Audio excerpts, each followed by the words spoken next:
Fala, turma implacável, tudo bem com vocês? Sou o professor Samuel Marques, de Direito Constitucional aqui da Implacável Concursos, o maior e melhor curso preparatório para guardas municipais do país. E estamos iniciando mais um evento gratuito aqui no canal da Implacável, dedicado ao concurso da Guarda Municipal de Curitiba. Como você já percebeu, durante esta semana nós estamos com uma programação recheada para você que irá ser aprovado no concurso da Guarda Municipal de Curitiba, em que tivemos na segunda-feira aula com o professor Léo, terça-feira ontem com o professor Cobra, hoje Samuel Marques, amanhã Aureno Marques, enfim. Nós temos aqui uma programação especial dedicada ao seu sucesso de forma gratuita aqui no canal. E por isso eu gostaria de pedir logo a você algo importante. Chegou aqui na Implacável Concurso, está assistindo uma aula gratuita que a Implacável Concurso oferece, deixe seu like, pois esse like, pessoal, é fator fundamental para que tenhamos a noção do seu gosto por aulas como essas. Quanto mais likes nós tivermos, maior, obviamente, será a quantidade de aulas gratuitas dedicadas ao seu concurso público específico, aqui no caso Guarda Municipal de Curitiba, tudo bem? Deixa seu like, isso é importante, pega o link, compartilha com seus amigos. Você está assistindo em um outro momento, deixa aqui embaixo o comentário. Ah, gostei muito da aula, eu não gostei de tal ponto, poderia melhorar aqui. Pode pedir também, o professor, eu queria para a Guarda Municipal de tal cidade, Guarda Municipal de Fortaleza, Guarda Municipal de Recife, enfim, coloca aqui embaixo porque a gente vai atender aí a demanda, tá bom? E é muito importante que você dê o máximo de engajamento a esses eventos, porque de fato é assim que a Implacável vai entender o seu gosto por aulas como essa e oferecer mais e mais conteúdo para vocês, tá bom?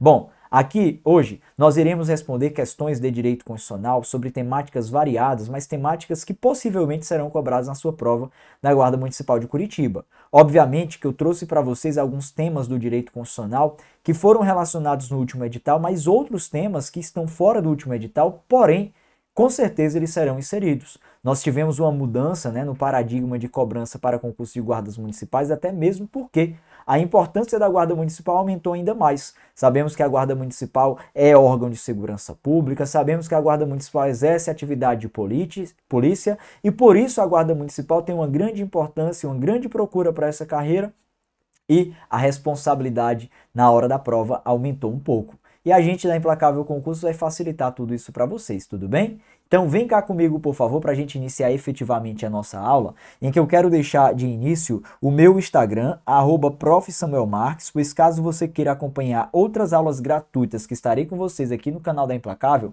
você pode buscar tudo isso por meio do meu Instagram. Assim como também, se tiver alguma dúvida, algum feedback, manda mensagem lá no direct, que eu terei o maior prazer de lhe ajudar. Vem cá comigo, por favor, para a gente iniciar a nossa primeira questão. Essa primeira questão envolve, pessoal, o artigo 5º, em específico os direitos de associação, uma temática muito cobrada em concursos públicos de guardas municipais. Vem cá, sobre a Constituição Federal, analise as assertivas e assinale a alternativa que aponta as corretas. Então, pede-se para marcar o item correto. Item 1 fala, primeira afirmativa, é plena liberdade de associação para fins lícitos, inclusive a de caráter paramilitar. Epa, epa, epa. Vamos prestar atenção no que indica o texto da Constituição. Falou dos direitos de associação, nós devemos observar o que está expresso do artigo 5º, inciso 17, até o inciso 21. Lá no artigo 5º, inciso 17 ao 21, nós encontramos os direitos de associação. E quando fala, pessoal, sobre a liberdade de associação, colocar aqui, liberdade de associação, o texto constitucional no artigo 5º, inciso 17, ele traz a seguinte premissa para nós. Artigo 5º, inciso 17, ele traz a compreensão de que a liberdade de associação ela é possível desde que seja para fins lícitos. Olha que ponto importante, tá bom? Isso aqui concorda com o que está indicado na primeira afirmativa. Só que o segundo ponto, pessoal, que nós devemos destacar com cuidado é que é vedado de caráter paramilitar. O que é que significa esse tal de caráter paramilitar? Eu vou indicar para vocês, só para você verificar. A expressão paramilitar, ela tem um sentido. Militarismo, como você sabe, é uma atividade desenvolvida pelo Estado. Mas quando eu falo em paramilitar, isso vem de militarismo em paralelo. Sabe o que é que acontece? É vedada a criação de uma instituição privada, como é a associação, para a prática de uma atividade militar em paralelo àquela desenvolvida pelo Estado. É isso que significa esse paramilitar. Está aqui atrás de mim, não é? Paramilitar. O para vem de paralelo. Logo, atenção quanto a este ponto, pessoal, porque normalmente em prova, o examinador vai bem aqui, como foi afirmado nessa primeira questão. Ah, é inclusive de caráter paramilitar. Nada disso, é vedado de caráter paramilitar. Essa é a expressão que você deve lembrar para a hora da sua prova. Primeira afirmativa está falsa. Olha agora na nossa segunda afirmativa.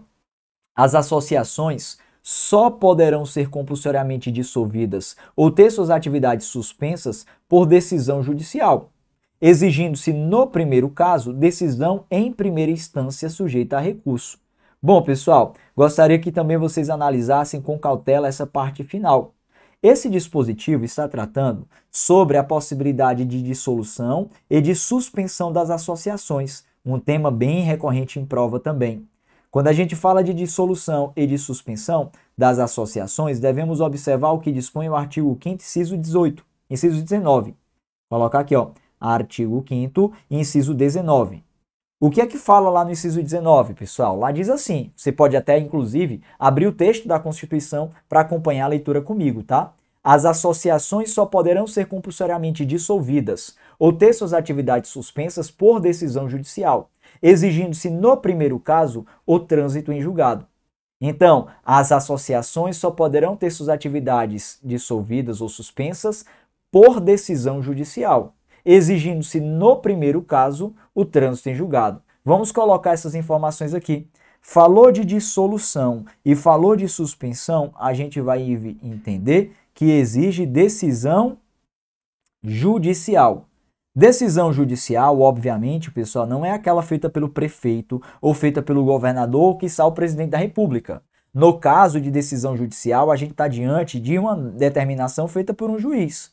Sendo que o texto constitucional exige que no primeiro caso, que é o caso aqui da dissolução, se exige o trânsito em julgado. Trânsito em julgado. E o que significa esse tal de trânsito em julgado? Trânsito em julgado é quando da decisão judicial não cabe mais recursos. Inclusive, eu quero até deixar essa informação para vocês, que é uma informação importante. Quando uma decisão judicial ela transita em julgado, é porque não cabe mais recursos. Então, imagina comigo, você entra com a ação judicial, ela vai num juiz de primeiro grau, de primeira instância, aquele juiz singular que fica lá no fórum.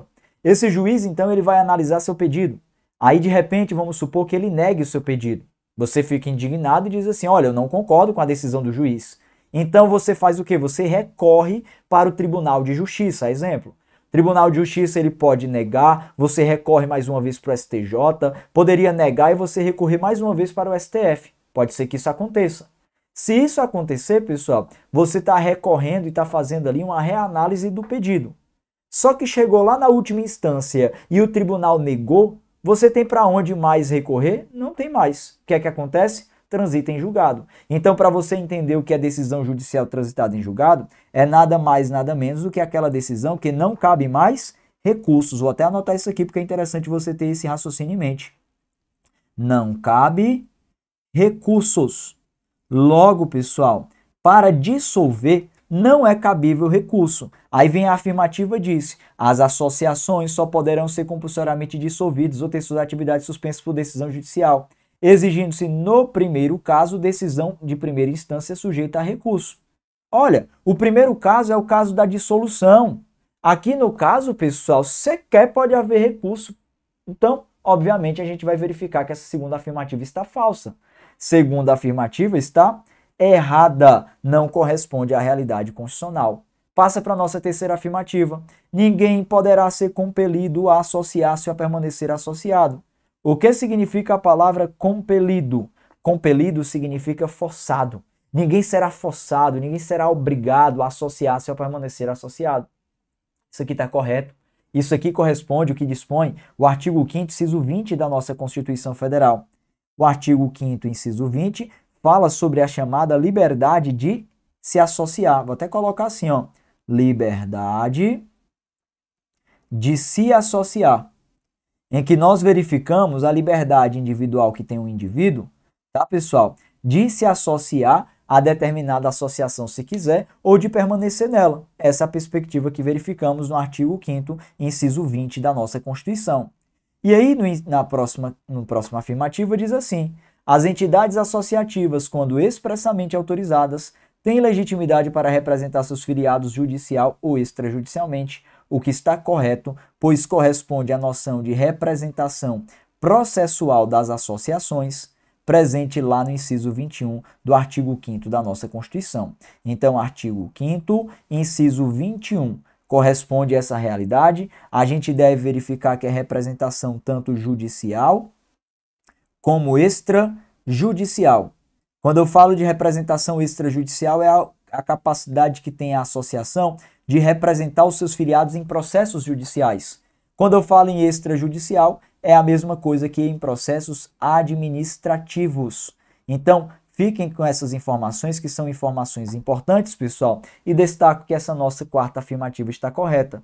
Com isso, nós temos por correto quais itens, né? A gente verificou que primeira falsa, segunda falsa, terceira correta, quarta correta. Devemos marcar o item B de bola, item 3 e 4 como gabaritos aqui para nossa, como itens corretos, como gabaritos assim da nossa questão. Tudo bem? Questão interessante que envolve essa temática dos direitos de associação, que eu tenho que dizer para vocês, pessoal, que é uma temática muito, mas muito cobrada em prova. Tudo bem? Sabe por que é bem cobrada em prova? Porque se você observar de forma geográfica na nossa Constituição, do artigo 5º, inciso 17 até o inciso 21, nós encontramos 5 incisos. Eles correspondem à liberdade de associação para fins ilícitos e vedada de caráter paramilitar. A associação, a criação de associações e na forma da lei de cooperativas independem de autorização, sendo vedada a interferência estatal em seu funcionamento. Isso é o inciso 18, tá? Ó, 17, 18. Aí lá no inciso 19 fala sobre a dissolução e a suspensão das associações, que tem que ser por decisão judicial, sendo que no primeiro caso exige o trânsito em julgado. No inciso 20, a liberdade de se associar, ninguém será compelido a associar-se ou permanecer associado. E no inciso 21 nós temos ali a compreensão de representação processual, em que as entidades associativas, quando expressamente autorizadas, têm legitimidade para representar seus filiados judicial e extrajudicialmente. O que eu quero mostrar para vocês mesmo é porque aqui nós temos 5 incisos que correspondem aos direitos de associações. Cada um deles pode ser um item na sua prova, de uma questão de 5 itens, A, B, C, D, E, em que você vai verificar que cada um deles vai corresponder, então, ali há um ponto que pode ser trocado de modo a tornar errado e outros pontos que mantêm ali de forma idêntica para tornar o item como correto. Atenção, por favor, aos direitos de associação, que só por esse motivo o examinador muito cobra, tá bom? Passo com vocês agora para a gente analisar a nossa segunda questão. Olha o que é que ela diz, pessoal. De acordo com a Constituição Federal, dentre os direitos e garantias individuais e coletivos, considera-se crime inafiançável e imprescritível a prática. Bom, só para a gente entender logo de pronto, antes de a gente analisar os nossos itens. Um outro tema do artigo 5º da Constituição muito cobrado em prova é a temática sobre os crimes. Você sabia que dentro da Constituição Federal nós temos previsão de crimes? São 6 crimes indicados no artigo 5º, que eu quero inclusive citar aqui para vocês como é que você vai associar de forma objetiva. Inclusive eu vou dar uma dica fundamental, tá? Ó, dos crimes presentes ali do artigo 5º, inciso 42, até o inciso 44. E você vai verificar, pessoal, a existência de 6 crimes. São eles: o racismo, a tortura, o tráfico de drogas, o terrorismo, os crimes hediondos e a ação de grupos armados. São esses os 6 crimes indicados no artigo 5º da Constituição. Lá no racismo, diz o inciso 42 que a prática do racismo constitui crime inafiançável e imprescritível sujeitos à pena de reclusão, nos termos da lei. Então é interessante a gente verificar. Racismo é inafiançável e imprescritível sujeito à pena de reclusão. Lá no inciso 43 fala de tortura, tráfico de drogas, terrorismo, crimes hediondos, em que diz que a lei considerará como crimes inafiançáveis e insuscetíveis de graça ou anistia a prática de terrorismo, o tráfico de entorpecentes e drogas, a prática da tortura, o tráfico de entorpecentes e drogas afins, o terrorismo e os definidos como crimes hediondos, por eles respondendo os mandantes, os executores e os que podendo evitá-los se omitirem. E lá no inciso 44 fala do crime de ação de grupos armados. Constitui crime inafiançável e imprescritível a ação de grupos armados civis ou militares contra a ordem constitucional e Estado democrático. Eu estou narrando tudo aqui oralmente, mas eu vou anotar alguns pontos que são essenciais. O que é que você precisa lembrar sobre os crimes, pessoal? Vocês precisam lembrar exatamente sobre as características deles. E aí eu vou trazer uma dica objetiva em que vai ajudar você a lembrar de forma bem fácil sobre essas características. Vou colocar aqui, ó, bizus. Já ouviram falar de bizus? Para quem não sabe o que é um bizu, é uma expressão que nós utilizamos nos meios de concursos públicos que se corresponde a um macete. É um macete que nós vamos utilizar aqui para facilitar a lembrança de informações que objetivamente são cobradas em prova. Nós temos, pessoal, um primeiro bizu, e esse é fundamental, de indicar que todos os crimes presentes no texto do artigo 5º da Constituição Federal são crimes inafiançáveis. Este é um primeiro bizu fundamental. Todos são inafiançáveis. Falou de crime previsto no texto do artigo 5º, você vai entender que eles são inafiançáveis, ou seja, não se sujeitam ao pagamento de fiança. Esse ponto é fundamental. Além disso, você vai lembrar agora de outros dois bizus. Quais são eles? O primeiro é o do ração, tá? Ó, dentre esses dois, ração. E o segundo, vou colocar bem ali do lado, que é o do T3H. Professor, não entendi foi nada. Eu vou explicar para você. O ração, a gente associa, pessoal, aqui a existência de dois crimes cujas características são idênticas. Nós temos o RA correspondente ao crime de racismo e temos o ação correspondente ao crime de ação de grupos armados, em que você vai lembrar que o ração é inafiançável, né? Racismo e ação de grupos armados são crimes inafiançáveis.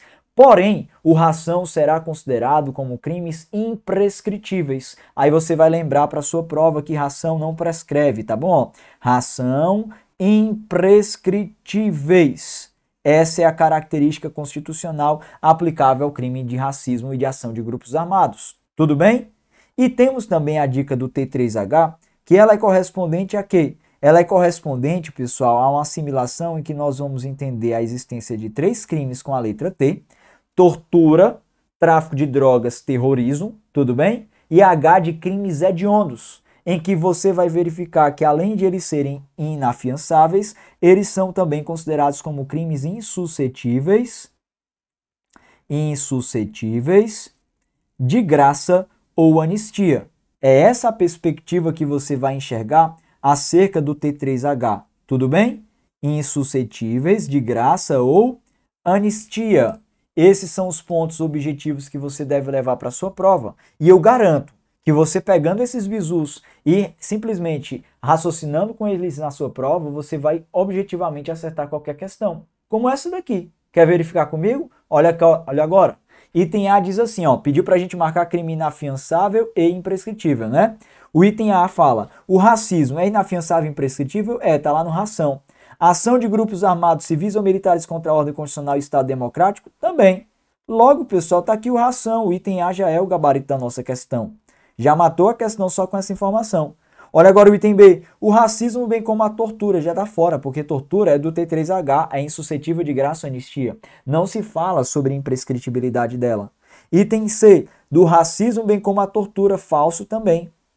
Item D, tortura, já está errado. Tráfico ilícito, entorpecentes e drogas afins. Ação de grupos armados, tudo bem, mas deixou errado a questão, o item. Item E, tortura e ação de grupos armados. Tudo bem que ação de grupos armados, mas tortura está fora. Repara como fica bem caro o crachá. E com isso você consegue objetivamente acertar questões na sua prova nesse estilo. Isso ajuda demais. Esses bizus que eu trago para vocês são simplesmente macetes utilizados para lembrar de informações que são sempre cobradas e você precisa lembrar dessa maneira, tá bom? E tem uma certa pertinência temática para a sua prova, portanto, atenção a esses pontos, beleza? Deixou anotado isso? Anota, tira um print dessa tela e eu gostaria agora de olhar mais uma vez para você e fazer um pedido. Você que está me assistindo aqui agora, que não deixou seu like, não perde tempo, deixa seu like, pois o seu like é fator fundamental para que tenhamos mais aulas gratuitas aqui no canal. Deixa o like aqui embaixo, pessoal. Compartilhe esse vídeo com seus amigos, deixa o seu comentário também dizendo o que é que você está achando da aula, isso é muito importante. Isso vai garantir o máximo de engajamento e a Implacável vai retornar para vocês, tá? Mais e mais conteúdo como esse. Perfeito? Bom, vamos lá para a nossa terceira questão, pessoal. Olha o que é que ela diz. Em tema de direitos e garantias fundamentais, a Constituição da República prevê a inviolabilidade domiciliar, ao consagrar que a casa é asilo inviolável do indivíduo.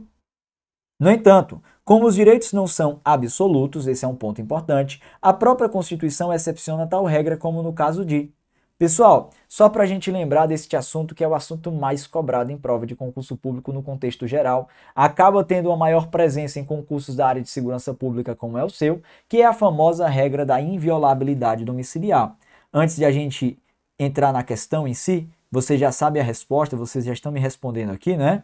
Mas enfim, antes de a gente entrar na questão em si, eu quero indicar que a inviolabilidade domiciliar, ela tem sua previsão lá no artigo 5º, inciso 11 da nossa Constituição. Artigo 5º, inciso 11, em que devemos entender que a inviolabilidade domiciliar é uma regra, onde diz que a casa é asilo inviolável do indivíduo, ninguém nela podendo penetrar sem consentimento do morador, salvo. Repara, se tem um salvo, todo salvo corresponde a uma regra ou exceção? A exceção. A regra, então, é a inviolabilidade domiciliar, mas desta regra nós encontramos exceções. E quais são as exceções à regra da inviolabilidade domiciliar? Primeira delas, o flagrante delito. Então, quer dizer que em caso de flagrante delito é possível o ingresso em domicílio alheio sem o consentimento do morador? Sim. Diz o texto da Constituição, a casa é asilo inviolável do indivíduo, ninguém nela podendo penetrar sem consentimento do morador, salvo em caso de flagrante delito, desastre, ou para prestar socorro, ou durante o dia por determinação judicial. Vamos colocar todas essas informações. Flagrante delito é aquela prisão que acontece no momento da prática do delito, ou então em perseguição. Você, como guarda municipal, vai prender muito em flagrante delito, tá bom? Você vai simplesmente prender em flagrante delito e, inclusive, vai poder ingressar em domicílio alheio sem autorização do morador em razão disso. Além deste ponto, você vai verificar, pessoal, também a condição de desastre. Desastre é aquele evento causado pelo ser humano ou pela natureza que gera um risco generalizado. Além do desastre, nós também temos a compreensão de prestar socorro. Para prestar socorro, também é possível o ingresso em domicílio alheio. Nessa circunstância, você vai verificar o seguinte, tá? É uma circunstância individual, em que o indivíduo ali está passando mal, então ele está precisando ali de um auxílio médico, em que os paramédicos, eles podem ingressar sem pedir seu consentimento. Isso é natural, né? Há um estado de necessidade autorizando. E por último, talvez mais importante, porque mais cobrado em prova, nós temos a ordem judicial. Por óbvio, quando eu falo de ordem judicial, eu estou diante de uma ordem feita por um juiz. Muita atenção a esse detalhe, tá? Uma ordem judicial ou determinação judicial são sinônimos. Nós temos aqui uma ordem feita por um juiz. Delegado de polícia não faz, promotor de justiça não faz, quem faz é juiz. E aí eu quero destacar o maior recorte e o ponto mais interessante cobrado na hora da prova. É que quando se fala da ordem judicial, o texto constitucional indica que tem que ser durante o dia. Durante o dia. Beleza. Faz-se um recorte específico para a definição de que a determinação judicial ela somente autoriza o ingresso em domicílio alheio se for durante o dia. É possível ingressar no domicílio alheio por meio de uma determinação judicial à noite? Não é. É isso o entendimento constitucional. Professor, mas o que é durante o dia? Olha, pessoal, para acabar com qualquer discussão, durante o dia é entendido pelo Supremo Tribunal Federal e pelo Superior Tribunal de Justiça como dois quesitos. O Supremo Tribunal Federal entende sobre a compreensão do momento que vai da aurora ao crepúsculo, que é do nascer do sol até seu poente. Isso seria durante o dia. E o Superior Tribunal de Justiça aplica de uma forma mais prática o horário que vai de 6 da manhã às 6 da noite, de 6 às 18 horas. Estou logo explicando isso para vocês, por quê? Porque muita gente tem aplicado de uma forma inadequada e incorreta a lei de abuso de autoridade para cá. Lá na lei de abuso de autoridade, no artigo 20, parágrafo 2º, se eu não me engano, indica que constitui crime de abuso de autoridade o ingresso em domicílio alheio após as 21 horas até as 5 horas do dia subsequente. Pessoal, aquilo ali não é definição do que é durante o dia. Aquilo ali é definição do que é crime de abuso de autoridade. E eu estou explicando isso porque no final do ano de 2023, o Superior Tribunal de Justiça, ele simplesmente considerou nula e inclusive mandou a responsabilização aos agentes de prisões que aconteceram em momento anterior às 6 horas da manhã. Só para você entender, não se aplica o raciocínio da lei de abuso de autoridade, tá bom? É isso que acontece na prática. Logo, então, pega essas informações aqui e vamos para a resolução da nossa questão. O item A diz: o flagrante delito apenas nos casos de crimes com pena de prisão superior a 2 anos. Não se estabelece pena de prisão superior a 2 anos. A gente deve observar que é flagrante delito de forma geral, né, pessoal? Logo, então, devemos entender desta maneira. Logo, olha aí comigo, por favor, o item B. A prestação de socorro apenas durante o dia. Pessoal, prestação de socorro apenas durante o dia? A gente sabe que não, porque quando eu falo de prestar socorro, não existe um recorte quanto ao momento para isso. Se a gente verificar bem, né, o texto da Constituição só exige o durante o dia para o caso de ordem judicial. Então, pessoal, simplesmente nas circunstâncias de flagrante delito, de desastre, de prestação de socorro, como não há um recorte feito sobre isso, a gente vai entender que tanto pode ser durante o dia, como pode ser durante a noite, tudo bem? Então, errado quanto a esse apenas durante o dia. Olha agora comigo, por favor, o que é que diz o nosso item C. Desastre apenas durante o dia. Também está errado porque não há um recorte de momento para cá. Aí vem o item D, determinação judicial apenas durante o dia. Agora sim eu cheguei no item correto, porque a determinação judicial é a única que traz esse recorte de momento, em que somente pode acontecer se for durante o dia. Tudo bem? Então o item D de dado é o gabarito da nossa terceira questão, assim nós devemos definir. E o item E, pessoal, olha lá que ponto interessante, tá? Ó, a determinação judicial em qualquer horário torna-se falso, porque na perspectiva a gente sabe que determinação judicial tem que ser durante o dia. Tudo bem? Bom, pessoal, feitas essas considerações, então nós temos o item D de dado como o gabarito da nossa questão na forma do artigo 5º, inciso 11. Lembrar de estudar o artigo 5º, inciso 11, pois ele é muito cobrado, já que ele fala da inviolabilidade domiciliar, que inclusive tem uma temática bem pertinente para o seu cargo público, perfeito? Passo com vocês agora para a gente analisar a nossa quarta questão. Essa quarta questão é uma questão bem recorrente sobre a temática dos direitos sociais, em que diz assim, ó, a Constituição Federal de 88 considera como direito social. Bom, aí fala o item A, herança, item B, moradia, item C, liberdade de expressão, item D, propriedade, item E, liberdade de religião. Bom, pessoal, a análise para isso é bem simples, é bem tranquila e bem objetiva, porém, tem que se analisar de uma forma bem completa ao texto constitucional. Os direitos sociais são aqueles indicados no artigo 6º da nossa Constituição, em que nós vamos verificar que no artigo 6º há uma lista até grande dos direitos sociais. Vou até colocar aqui, ó, direitos sociais presentes no artigo 6º da nossa Constituição Federal, artigo 6º da Constituição, em que nós entendemos que lá existe uma lista até que extensa de direitos sociais. Temos educação, moradia, alimentação, saúde, trabalho, lazer, assistência aos desamparados, proteção à maternidade e à infância, segurança, transporte, previdência social e renda básica familiar. Professor, como é que eu vou lembrar disso? Eu vou mostrar que é mais fácil do que você imagina. Eu decorei o texto da Constituição, mas eu vou lhe dar um macete para você também lembrar dessas informações, tá? A lista de direitos sociais presente na nossa Constituição é uma lista muito importante. Mas para que você tenha em mente, além de ela ser importante, pessoal, existe uma natureza específica para tal. A lista de direitos sociais é uma lista que nós chamamos por exemplificativa. Professor, o que é que significa uma lista exemplificativa?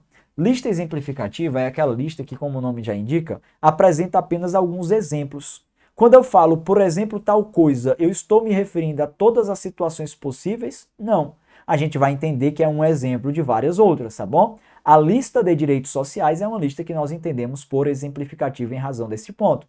Mas você vai precisar lembrar necessariamente de todos os direitos sociais expressos no texto da nossa Constituição. Por isso que eu vou colocar agora para você mais um bizu. Bizu, já sabe, né? Aquele macete que vai nos ajudar. E esse bizu, ele corresponde na lembrança de 3 frases, que lembrando delas fica mais fácil do que lembrar expressamente do texto do artigo 6º da Constituição. As 3 frases são: Edu mora ali, eis a primeira, tá bom? Edu mora ali. Além disso, nós temos o Saul trabalha lá. Professor, não estou entendendo nada. Eu vou já explicar e a conta vai fechar, tá bom? Saul trabalha lá. E a última, pessoal, é a do Assis. Assis prossegue transportando preso. Professor, não entendi. Vamos explicar agora, tá bom? Eu vou aparecer aqui pequenininho. Essa lista aqui, pessoal, essas 3 frases, elas apresentam um método mnemônico. Já ouviram falar dessa expressão? Mnemônico é aquele método em que nós utilizamos uma junção de palavras, ou então pegamos pedaços de uma palavra para formar um sentido específico, assim fica mais fácil a nossa análise. Essa regra, esse bizu do Edu mora ali, Saul trabalha lá e do Assis prossegue transportando preso, ele nos ajuda a partir da seguinte perspectiva. Edu significa, pessoal, a inicial de educação. Mora, de moradia, ali de alimentação. Então, educação, moradia e alimentação são direitos sociais. Saúde, saúde, trabalha de trabalho, lá de lazer. Assis, de assistência aos desamparados, PRO, de proteção à maternidade e à infância, SEG, de segurança, transportando de transporte, preso, de previdência social. Então, olha, educação, moradia, alimentação, Edu mora ali. Saúde, trabalho, lazer, Saúl trabalha lá. Assis prossegue transportando preso. Assistência aos desamparados, proteção à maternidade e à infância, segurança, transporte e previdência social. Tá bom? Esses são os direitos sociais expressos no caput do artigo 6º da Constituição. Só que existe ainda um outro direito social que eu vou acrescentar aqui, pessoal, para vocês. Esse direito social eu vou acrescentar ele de forma externa porque ele acaba tendo uma maior relevância para fins de prova hoje, já que é a maior novidade existente, chamado de direito social da renda básica familiar. O direito à renda básica familiar. O que é o direito à renda básica familiar? Ele está presente no caput do artigo 6º da Constituição e ele corresponde, pessoal, a uma renda básica familiar mediante um programa permanente de transferência de rendas, tá? Em que se aplica aos brasileiros em situação de vulnerabilidade social. Só para a gente simplificar, é o famoso Bolsa Família, tá bom? Ele tem sua previsão constitucional agora, diante do artigo 6º, parágrafo único da Constituição, que foi acrescentado no ano de 2021, e esse dispositivo acaba sendo bem importante. O direito à renda básica familiar, só para a gente ter noção, ele correlaciona, sabe a quê? A noção, pessoal, de que esse direito à renda básica familiar é um direito social, mas garantido somente aos brasileiros em situação de vulnerabilidade social. E eu vou deixar ele destacado aqui para vocês pelo fator de que ele é o único direito social que se aplica somente aos brasileiros em situação de vulnerabilidade social. Tudo bem? Os demais eles são universais, né, numa perspectiva geral. Mas tudo bem, aqui fica então para vocês todos os direitos sociais presentes. Edu mora ali, educação, moradia e alimentação. Saúl trabalha lá, saúde, trabalho e lazer. Assis prossegue transportando preso, é Assis de assistência aos desamparados. PRO de proteção à maternidade e à infância, SEG de segurança, transportando de transporte, preso de previdência social e fechamos por último a renda básica familiar.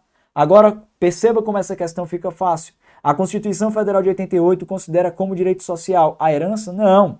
A herança está lá no artigo 5º, é um direito social individual, é um direito civil individual. Moradia, tudo bem, agora o mora, né, pessoal? Do Edu mora ali, eis o gabarito da nossa questão, item B.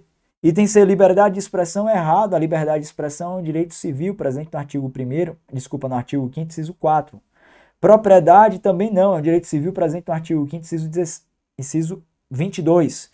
Liberdade de religião também não, é um direito civil previsto no artigo 5º, inciso 6. Logo, percebemos que aqui estão todos os direitos sociais expressos no texto da Constituição, que são direitos básicos, cuja garantia visa estabelecer um patamar mínimo civilizatório de alcance para os indivíduos, tudo bem? Então, essas são as disposições sobre o artigo 4º, gabarito item B, sobre o artigo 6º, gabarito item B para a nossa quarta questão. E passo com vocês agora, pessoal, para a gente analisar a nossa quinta questão. Olha o que é que diz. Mateus, trabalhador operário aposentado, é filiado a determinada organização sindical. Em meados de 2014, realizar-se-á a eleição na citada organização sindical. Nos termos da Constituição Federal, é correto afirmar que Mateus... Bom, pessoal, o que é que acontece, tá? Só para estabelecer aqui para vocês. Nós temos, no texto da nossa Constituição Federal, lá no artigo 8º, os chamados direitos de sindicalização, que são direitos bem cobrados em prova, tá? Relacionados ainda aos direitos sociais, está lá no artigo 8º. E os direitos de sindicalização, eles garantem a participação dos sindicatos. Nós temos ali 8 pontos distintos importantes. Aqui nós temos o inciso 7. O inciso 7 do artigo 8º diz que o aposentado filiado tem direito ao voto e a ser votado. Então, a perspectiva relacionada aqui a Matheus, que é trabalhador operário aposentado e é filiado, ele tanto tem direito de votar como de ser votado. Aí fica essa discussão na hora da prova. Não pode ser votado, embora possa estar presente e acompanhar a eleição, errado. Enquanto o aposentado, ele continua sendo parte votante ali na associação, no sindicato, porque de fato, pessoal, ele continua sendo filiado e continua sendo parte interessada para tal. Tem direito a voto e ser votado. Aí o item C tem direito apenas ao voto, está errado. Tem direito apenas a ser votado, diz o item D, errado. E o item E diz que não pode votar nem mesmo acompanhar a eleição. Aí é demais, né? Errado. Direito de sindicalização, nós temos ali no inciso 7 a compreensão do aposentado filiado. Aposentado filiado. Ele continua sendo interessado pela melhoria na categoria profissional e ele tanto tem o direito de votar, obviamente, como também tem o direito de ser votado, tudo bem? Essa é a perspectiva que acontece em referência à eleição de líder sindical. Porque você sabe que dentro das associações sindicais, né, dos sindicatos, a escolha do líder sindical, do presidente do sindicato, ou diretor, seja como for, essa eleição é feita mediante o voto dos membros daquele sindicato. A gente vai entender que o aposentado filiado tanto pode votar como pode ser votado. Simples e fácil, quinta questão, item A, é o nosso gabarito. Já deixou seu like hoje? Deixa seu like aí na nossa aula, pois ele é muito importante para todos nós. E passa comigo agora para a nossa sexta questão. Sexta questão legal. É privativo de brasileiro nato. Pessoal, não sei se vocês já ouviram falar, mas no texto da nossa Constituição Federal existe uma regra de igualdade entre brasileiros natos e naturalizados. Sabia disso? Lá no parágrafo 2º do artigo 12 da Constituição diz que a lei não poderá estabelecer distinções entre brasileiros natos e naturalizados. A lei não poderá estabelecer distinções entre brasileiros natos e naturalizados. Aí tem uma vírgula, ressalvados os casos previstos nesta Constituição. O que é que isso significa? Significa dizer que somente a Constituição é que pode estabelecer diferenças entre brasileiros natos e naturalizados. E existe uma diferença muito importante para cá, que é quanto aos cargos privativos de brasileiros natos. Você sabia que no texto constitucional existem cargos que são exclusivos para brasileiros natos? São esses aqui privativos, que aqui vou analisar com vocês, tá? Ó, vou até colocar essa informação. Cargos privativos de brasileiros natos. Deixa eu colocar aqui ó, em cima. Cargos privativos de brasileiros natos. São cargos que somente podem ser ocupados por aqueles que são brasileiros natos. Tudo bem, estão lá no artigo 12, parágrafo 3º da nossa Constituição. Diz assim o texto da nossa Constituição. É privativo de brasileiro nato o cargo de. Aí, inciso 1, presidente e vice-presidente da República. 2, presidente da Câmara dos Deputados. 3, presidente do Senado Federal. 4, ministro do Supremo Tribunal Federal. 5, carreira diplomática. 6, oficial das Forças Armadas. 7, ministro de Estado da Defesa. E acabou, né? São esses 7 aqui. Enfim, esses são os cargos privativos de brasileiros natos indicados na nossa Constituição. Professor, é uma lista extensa. Me ajuda a lembrar dele também? Ajudo. E aí eu vou estabelecer para você mais um bizu fundamental para a lembrança desses cargos privativos de brasileiros natos. Sabe qual é o bizu que você vai levantar para cá? É o bizu, pessoal, do chamado mp3.com. Tem nada a ver com informática, tá bom? mp3.com é um bizu relacionado aqui a cargos que são privativos de brasileiros natos em que nós vamos associar. Só para entender, logo de pronto, o M aqui ó, é correspondente ao cargo de ministro do Supremo Tribunal Federal, ministro do STF. O P3, ele corresponde à existência de 3 cargos de presidente. Nós temos o presidente da República, nós temos o presidente da Câmara, nós temos o presidente do Senado Federal. Aí eu vou colocar, ó, presidente da República, em que eu vou associar também o vice-presidente, tá bom? Porque o vice-presidente da República se encaixa nas mesmas diretrizes do presidente da República. Nós temos o presidente da Câmara dos Deputados, Câmara dos Deputados. Nós temos o presidente do Senado Federal. São privativos de brasileiros natos. Além disso, nós também temos aqui o C, que é correspondente ao cargo de carreiras diplomáticas. Deixa eu destacar aqui para você. O C é de carreiras diplomáticas. para quem não conhece, são aquelas carreiras de representação internacional do nosso país.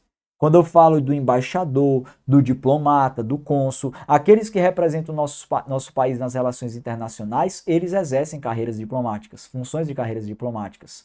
Nós temos o ozinho aqui que é correspondente ao cargo de oficial das Forças Armadas. Coloca agora, ó, oficial das Forças Armadas.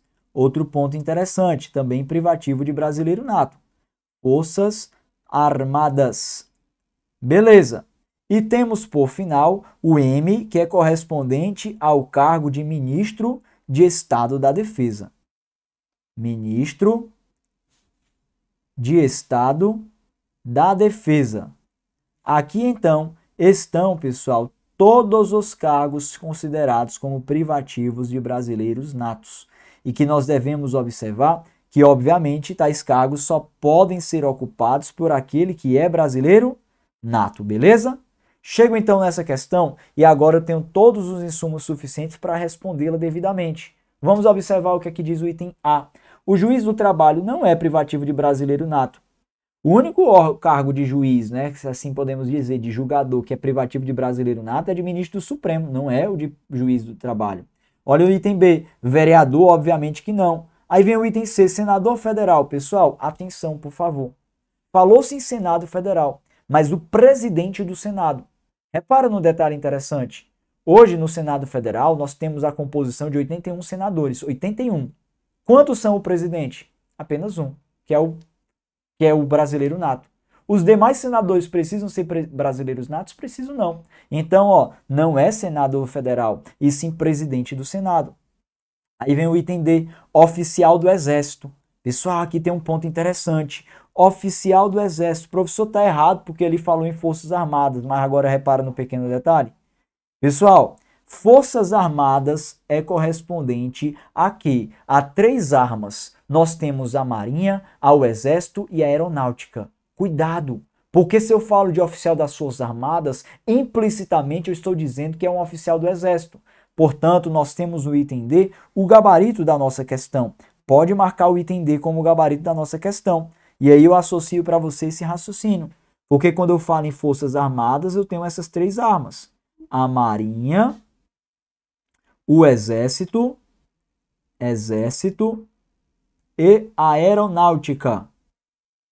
Esses são os pontos que nós devemos indicar como pontos essenciais para a visão do que são cargos privativos de brasileiros natos na nossa Constituição. Tudo bem? Então, nem todo mundo pode ocupar qualquer cargo público no Brasil. Alguns são privativos de brasileiros natos. Estes são o mp3.com, que você deve lembrar para sua prova necessariamente. Perfeito? Passo com vocês agora em frente para a nossa 7ª questão. 7ª questão ela é interessante, pessoal. Olha o que é que ela diz. Ao disciplinar as formas de aquisição e perda da nacionalidade brasileira, a Constituição Federal estabelece que será declarada a perda da nacionalidade do brasileiro que... Bom, eu vou analisar com vocês de uma forma mais objetiva. Gostaria que vocês abrissem o texto do artigo 12, parágrafo 4º da sua Constituição Federal.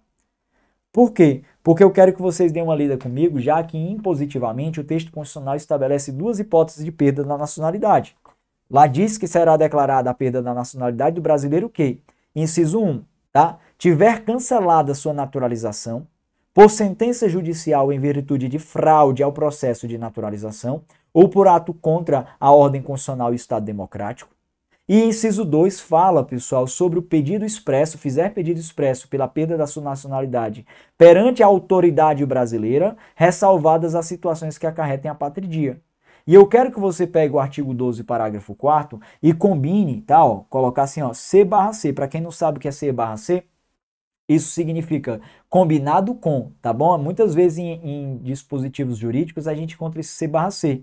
Então, parágrafo 4º combinado com o parágrafo 5º, em que vamos verificar a outra informação importante é que lá diz, pessoal, que em caso de pedido expresso pela perda da nacionalidade, e se o brasileiro ele quiser readquirir a nacionalidade brasileira originária dele, ele pode fazer esse readquirimento, desde que seja na forma da lei, tá bom? Então, a hipótese prevista ali de perda da nacionalidade não impede o interessado de readquirir sua nacionalidade brasileira originária nas formas da lei. Por isso, então, a gente deve lembrar desses 2 pontos. Aí eu quero agora analisar com vocês os itens. O item A diz: fizer pedido expresso de perda da sua nacionalidade perante a autoridade judiciária, já está errado, porque não é a autoridade judiciária em que se sujeita isso daqui. A autoridade brasileira, fala o texto da Constituição, no inciso 2 do artigo 12, parágrafo 4º. Não se falou que é judiciária brasileira, ali estaríamos diante de uma autoridade administrativa, tornando então falso, pessoal, o que se indica no item A. O item B fala: adquirir outra nacionalidade, salvo nos casos de reconhecimento de nacionalidade originária pela lei estrangeira e de imposição de naturalização pela norma estrangeira ao brasileiro residente em estado estrangeiro, como condição para a permanência em seu território ou para o exercício dos direitos civis. Isso aqui está fora e eu vou até logo explicar para você. Esse item B corresponde à regra anterior. A emenda constitucional número 131 de 2023 alterou o texto do artigo 12, parágrafo 4º. Antes perdia-se a nacionalidade nessas hipóteses, porém hoje já não mais, porque se alterou a regra, tá bom? Então item B está falso. Item C: fizer pedido expresso de perda de sua nacionalidade perante a autoridade brasileira competente. Beleza, ressalvadas situações que acarretem a patridia. Renúncia essa que, no entanto, não impede o interessado de readquirir sua nacionalidade brasileira originária nos termos da lei. Sabia que esse item aqui é o item que nós devemos indicar como gabarito da nossa questão? Por que ele é o gabarito da nossa questão? Porque ele combina o artigo 12, parágrafo 4º com o parágrafo 5º. Exatamente, pessoal, hipótese de perda da nacionalidade válida. E olha aqui comigo, por favor, o item D. Tiver cancelada sua naturalização por sentença judicial transitada em julgado, já está errado, porque no caso não se exige o trânsito em julgado, tá bom? E fala mais: em virtude de atividade nociva ao interesse nacional, ressalvadas as situações que acarretem a patridia. Não se aplica mais a atividade nociva ao interesse nacional. Ou é por fraude ao processo de naturalização ou por ato contrário à ordem constitucional e Estado democrático. Falso item D. E o item E fala: tiver cancelada sua naturalização por decisão da autoridade administrativa, eu já não quero nem mais papo. Porque o cancelamento da naturalização tem que ser por sentença judicial. E juiz não é autoridade administrativa, ele é autoridade judicial. Por isso, pessoal, que o gabarito dessa nossa sétima questão, de fato, é o item C, é ele que deve ser marcado. Perfeito? Bom, temos temas importantes aqui indicados na nossa sétima questão, mais uma sobre direitos da nacionalidade. E eu quero passar com você agora para a gente analisar essa nossa oitava questão. Essa oitava questão é uma questão polêmica, porque muita gente acaba escorregando. Vem cá comigo, por favor, para a gente analisar.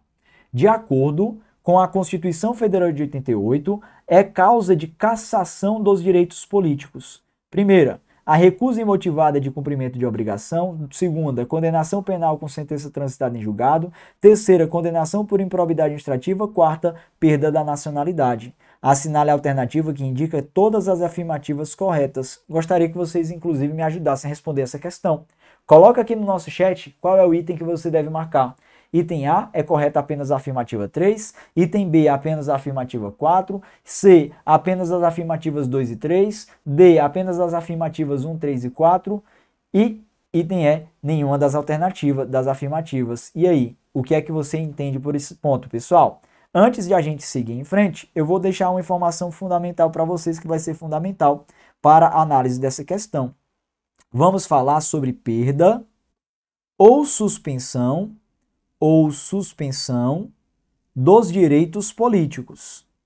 O texto da nossa Constituição Federal estabelece sobre as hipóteses de perda ou suspensão dos direitos políticos lá no artigo 15. Lá você vai encontrar, pessoal, hipóteses que sujeitam os direitos políticos à noção de perda e hipóteses de suspensão.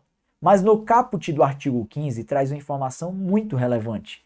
Lá começa falando assim, ó: é vedada a cassação dos direitos políticos, cuja perda ou suspensão só se dará nos casos de: aí, inciso 1, cancelamento da naturalização por sentença transitada em julgado; inciso 2, incapacidade civil absoluta; 3, condenação criminal transitada em julgado enquanto durarem seus efeitos; 4, recusa a cumprir a obrigação legal a todos imposta e prestação alternativa nos termos do artigo 5º, inciso 8, e 5, a improbidade administrativa nos termos do artigo 37, parágrafo 4º. É grande, né, a lista? Depois você dá uma lidinha melhor no artigo 15. Mas eu quero que você repare que para essa questão o ponto nevrálgico, sabe qual é?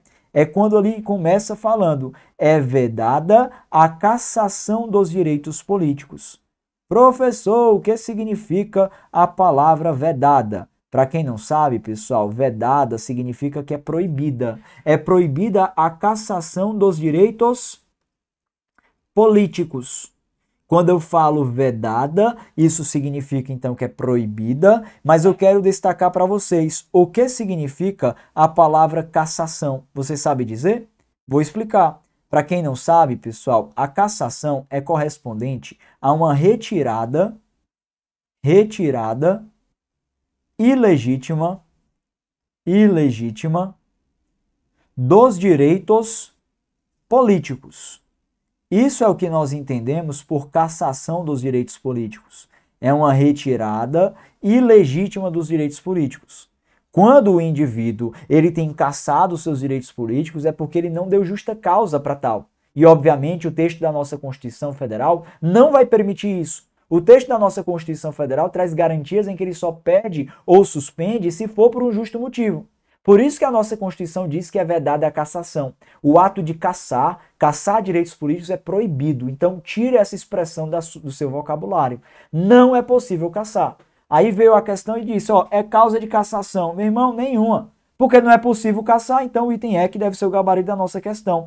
Nenhuma das afirmativas. Tudo bem? Então, se pediu para marcar a afirmativa correta, nenhuma delas corresponde à hipótese de cassação, porque não existe. Cassação é proibido no Brasil. Perfeito? Esse é o ponto para a gente analisar de forma objetiva aqui para a nossa oitava questão. Então, tira um print dessas informações e já segue comigo para a gente analisar a nossa 10ª questão, que vai ser a 9ª, tá, pessoal? Aqui vamos falar de um raciocínio também bem objetivo sobre poder executivo e, no caso em específico, sobre algo que foi cobrado na Guarda Municipal de Araucária, que provavelmente vai ser cobrado na sua prova também, que é sobre as funções de chefe de Estado e de chefe de governo. Olha aqui o que é que diz, pessoal. Na estrutura, deixa eu só agitar aqui a questão, não é a 9ª, não é a 10ª, é a 9ª questão, vou agitar no seu material, tá?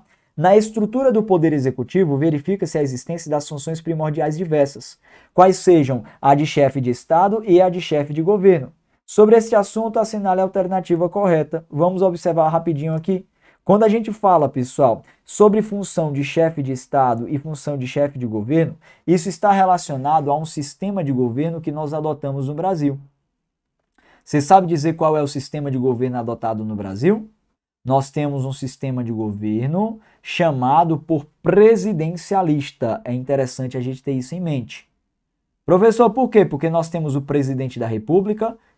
Pessoal, também por isso. Mas no caso é porque há um protagonismo do presidente da República, em que nós vamos entender que o presidente da República, coloca aqui, presidente da República, ele tanto será o que nós chamamos por chefe de governo, como será também o que chamamos por chefe de Estado.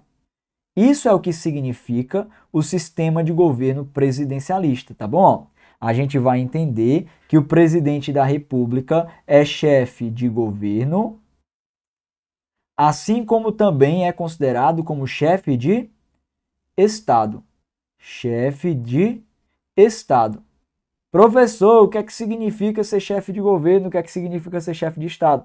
Fica essa informação importante para você até mesmo enquanto cidadão. O chefe de governo, pessoal, é aquele que atua para a administração pública interna. O chefe de Estado é aquele que atua para as relações internacionais. Então, enquanto o presidente da República é chefe de governo, ele representa o país nas relações internas. Enquanto ele é chefe de Estado, ele representa o Brasil nas relações internacionais. Estado brasileiro, governo brasileiro. O governo é para dentro, o chefe de Estado é para fora. Tudo bem? Olha aqui comigo, por favor, o item A, pessoal. Pediu o item correto. O chefe de governo representa o país nas suas relações internacionais, bem como corporifica a unidade interna do país. Errado. Chefe de governo não representa nas relações internacionais. Isso aqui é a função do chefe de Estado. Falso.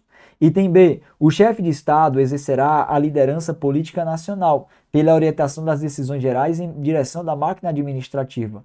Pessoal, está voltando à política nacional interna. Isso aqui, obviamente, não é de função de chefe de Estado. Olha o item C.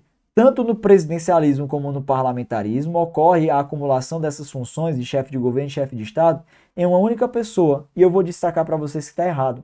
Sabe o que é que acontece? As pessoas costumam confundir bastante presidencialismo com parlamentarismo. O parlamentarismo é aquilo que ocorre lá na Inglaterra, em que nós temos duas figuras que são o primeiro-ministro e o rei, em que cada uma delas vai exercer uma função diferente. O primeiro-ministro ele é o chefe de governo, enquanto o rei é o chefe de Estado. No Brasil, nós temos uma figura, que é o presidente da República, para o exercício das duas funções. Então, enquanto o sistema de governo parlamentarista são duas figuras para duas funções, né, cada uma com a sua, o sistema de governo presidencialista, nós temos uma figura para duas funções. Então, 1 para 2, enquanto lá é 2 para 2. Perfeito? Assim a gente vai verificar, então, que o item C está falso. O item D. No texto constitucional Constitucional brasileiro expressamente adotou o presidencialismo proclamando a junção das funções de chefe de Estado e de chefe de governo a serem realizadas pelo presidente da República, prevendo-as no artigo 84 da Constituição. Esse é o item que nós devemos marcar, pois, de fato, a junção de chefe de Estado e de chefe de governo é exercida pelo presidente da República. Beleza. Olha agora comigo, por favor, o item E. No Brasil, o presidencialismo é considerado como forma de Estado adotado. E que história! A forma de Estado, pessoal, é a federação. Nós temos a forma de Estado federativa. Não se confunde com o sistema de governo, que é o parlamentarista, tudo bem? E eu quero passar com vocês agora para a gente analisar a nossa última questão, pessoal. A nossa última questão aqui proposta, tá? Deixa eu ajeitar isso aqui, a nossa 10ª questão. Aqui está como 12, né? 10ª questão, que diz assim: de acordo com a segurança pública na Constituição e na jurisprudência do Supremo Tribunal Federal, assinale a alternativa incorreta. Pediu para marcar o item incorreto, muita atenção quanto a isso na hora da sua prova. Mas antes de a gente prosseguir, mais uma vez, eu estou aqui para pedir seu like.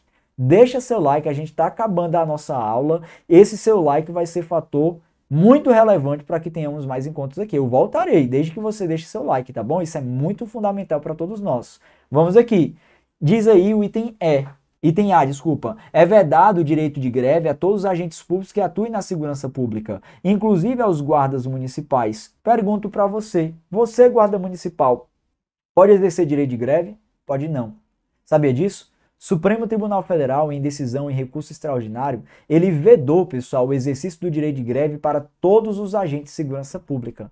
Por quê? Porque você, enquanto agente de segurança pública, exerce uma atividade essencial para o Estado. A função de segurança pública é fundamental para a sociedade. Por isso, se você para, a sociedade pode parar também. Então, é vedado o direito de greve a todos os agentes de segurança pública, tá bom? Isso não está na Constituição, isso está na jurisprudência do Supremo Tribunal Federal e é muito importante que você tenha isso em mente. Correto, não marca o item A. Item B. As polícias militares e corpos de bombeiros militares são forças auxiliares de reserva das Forças Armadas. Olha, pessoal, são das Forças Armadas, forças auxiliares de reserva? A gente entende que não. Cuidado, porque quando eu falo de polícia militar e corpo de bombeiros militares, são, na verdade, forças auxiliares de reserva do Exército. E aí, de uma forma inversa, aquilo que a gente estudou lá na nacionalidade, devemos tomar cuidado com esse ponto. Não é das Forças Armadas, e sim do Exército. O Exército é apenas uma das 3 armas, enquanto Forças Armadas eu já estabeleço as 3 armas. A gente deve entender a análise de gênero e de espécie. Exército é espécie, embora o gênero seja as Forças Armadas. Tornando falso o item B, o gabarito da nossa questão se encontra bem aqui. Pode marcar o item B de bola. Mas olha mais o que é a nossa questão. A execução das atividades de defesa civil é a atribuição dos corpos de bombeiros militares. Correto, está lá no artigo 14, parágrafo 5º da Constituição Federal. Artigo 14, parágrafo 5º. Aí vem o item D. Os municípios poderão constituir guardas municipais destinados à proteção de seus bens, serviços e instalações. Correto. Exercendo o policiamento ostensivo e a preservação da ordem pública. E aí, pessoal? A gente sabe, né, que se essa questão, como ela fala, que envolve a jurisprudência do Supremo Tribunal Federal, a gente deve entender o item D como correto, pois você verificou que o Supremo Tribunal Federal admitiu que a Guarda Municipal, que você exerce atividade de policiamento ostensivo urbano. Logo, pessoal, nós temos essa atividade ser desenvolvida pela Guarda Municipal que vai além daquela competência constitucional estabelecida expressamente no artigo 14, parágrafo 8º. O item D está correto. E o nosso último item diz que as polícias civis, dirigidas por delegados de polícia de carreira, incumbem ressalvada a competência da União, as funções de polícia judiciária e apuração de infrações penais, exceto as militares, está correto na forma do que dispõe o artigo 14, parágrafo 4º da nossa Constituição. Então, analisando toda a questão, o item incorreto está no item B. Legal dessa questão é porque ela envolveu tanto o raciocínio literal da Constituição como o raciocínio jurisprudencial. E nós temos jurisprudências importantes acerca dessas temáticas, principalmente da Guarda Municipal. Para que eu volte mais vezes, mais uma vez eu peço a você que deixe o like caso ainda não tenha deixado. Eu vou até sugerir uma aula para Implacável Concurso em que nós vamos fazer uma aula só de análise jurisprudencial referente à Guarda Municipal. Pessoal, tem tanta coisa interessante, tem tanta discussão aí ainda à tona, aquela questão, né? Se guarda municipal pode mudar o nome para polícia municipal, se guarda municipal pode exercer atividade de polícia, se pode exercer o direito de greve, enfim. Tem muita coisa legal que eu quero elaborar aqui para vocês e trazer uma aula específica para a gente debater sobre isso. E para que eu possa estar aqui mais vezes, eu gostaria de pedir algo importante. Comenta aqui embaixo. Volta mais, professor. Tá? Comenta aqui embaixo que eu volto, tá bom, pessoal? Quanto mais likes e mais comentários tivermos, eu voltarei para a gente ter mais encontros como esse, tudo bem? Bom, antes de a gente encerrar nossa aula, eu gostaria de deixar mais uma vez à sua disposição o meu Instagram, @profsamuelmarques. Caso você tenha alguma dúvida sobre o nosso conteúdo, já sabe, é lá no meu Instagram que você pode buscar. E também lá você pode buscar outras aulas gratuitas que estarei com vocês aqui no canal da Implacável Concursos. No mais, eu gostaria de agradecer a participação de todos vocês, os likes que vocês deixaram e também, pessoal, de desejar a todos vocês uma excelente Semana Santa, uma Semana Santa abençoada de descanso e também de produtividade, tá? Estudem, revisem essas aulas que a Implacável Concurso deixou oferecidas aqui para vocês e espero encontrá-los em outras oportunidades por aqui, tá bom? Vamos juntos, pois juntos nós somos implacáveis. Valeu, pessoal!